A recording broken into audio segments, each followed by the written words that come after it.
This is going to be a brief supplemental video to my last response to the CES letter talking about issue number 6, Archeology.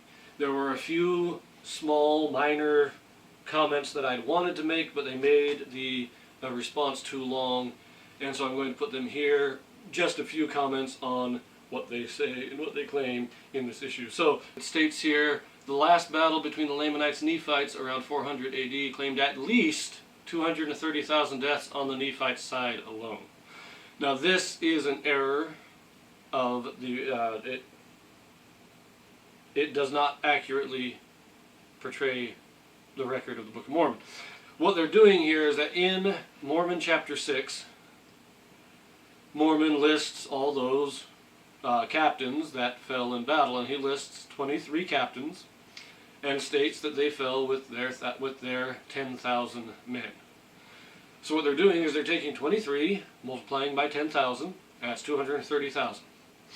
The problem with this is that right at the beginning of this list, the first two captains listed are Mormon and Moroni, who we know survived.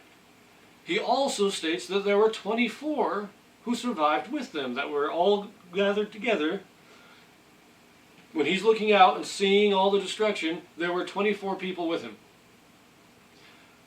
So clearly, it wasn't at least 230,000.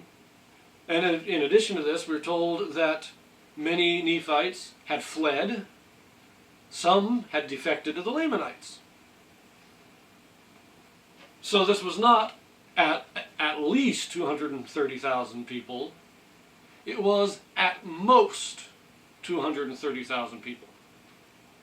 Now this is a minor point, but it shows the laziness of their arguments, of what they're trying to say here. They are misrepresenting the very text that they're trying to argue against. They are not being accurate to what the Book of Mormon says, and then they are arguing against their inaccuracies, not against the text itself. And as I say, this particular point is a minor issue, but the details are important. Now if we go down here again, a couple paragraphs down, it talks about the Romans, and then it talks about the Mayans and Aztecs. Now we have these civilizations. Then it mentions here, says additionally there is ample evidence of the Mayan and Aztec civilizations, as well as a civilization in current-day Texas that dates back at least 15,000 years. Another recent discovery has been made of a 14,000-year-old village in Canada.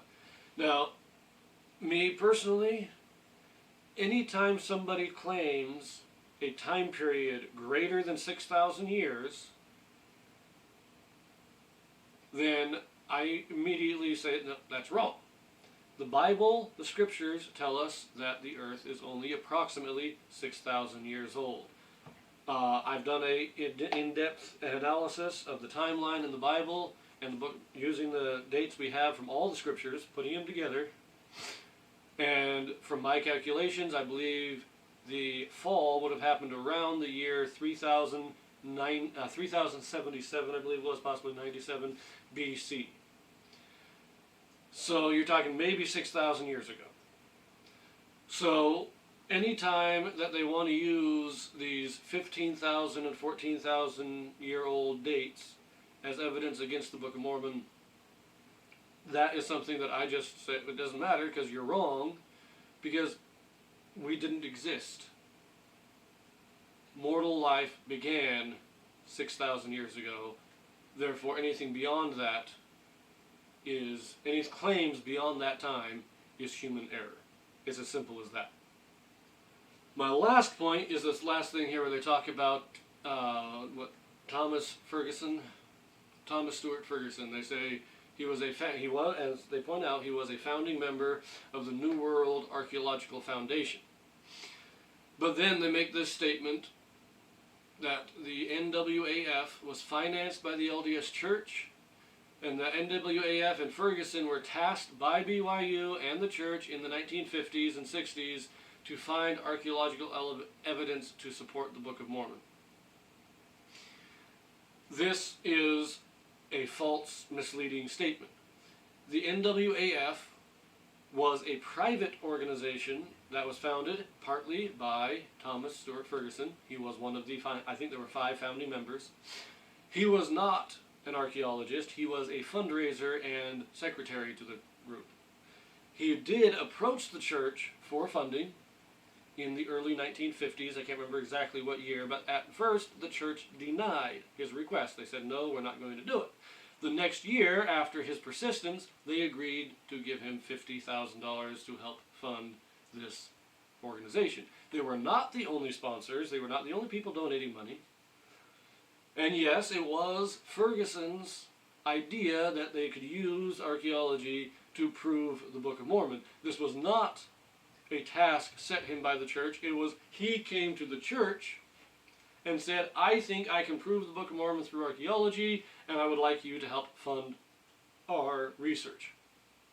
They gave him $50,000. After 17 years, approximately, as they say, they hadn't found anything, but the church was very much displeased with Ferguson's approach and the way he was doing things, which is why the church then bought the NWAF and added it to BYU, made it the BYU Archaeological Division. But it was only after Ferguson had failed, had displayed a poor methodology in his research and his presentations. Even his own co-workers, the other members of the foundation, said that he didn't really know what he was talking about and his approach to archaeology was all wrong. So the claims that this was created by the church, that it was financed by the church, that it was tasked by the church to do these things is completely false. And it is put in here in a disingenuous attempt to discredit the church itself. The only reason for this is to try and put the blame for his failure on the church so that the church itself can be discredited and not him personally. He did fail. His methodology was poor. He had a crisis of faith, but that had nothing to do with the church itself. Anyways, I just wanted to give those 4 supplemental points to what they said in this issue. So, hopefully you enjoyed it, and tune in for my next response, which will hopefully be coming out next week.